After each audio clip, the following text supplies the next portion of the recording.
Hey everyone, just wanted to give you a quick walkthrough on how to download and install Scrivix to your computer. All you gotta do is go to scrivix.us, click on the download Scrivix for Mac, and you'll download the zip file right to your downloads folder, and you click and open that up. It'll unzip for you, and there it is.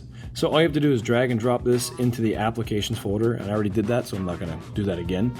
When you go to your applications folder, you'll find it right here. When you open it for the first time, it's gonna ask you for screen recording and accessibility and computer control. Mine are already on, but all you have to do is hit this button. It'll say open privacy and security settings.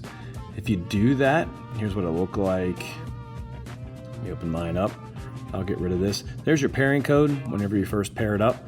So that's mine. Yours will be different depending upon your setup. If you ever need to change that, if you go to Scrivix and go to settings, you can create a new pairing code, and the old one will disappear, and you'll have to reconnect your iPad if you need to. But let me just get rid of this for a second. If we go down to privacy and security,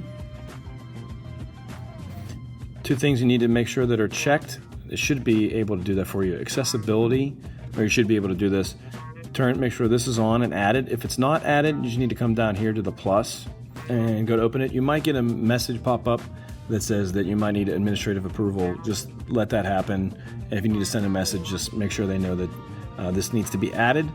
That's one. And the screen recording, and there it is, audio recording needs to be open too, and you can see Scrivix is here, and make sure that's turned on.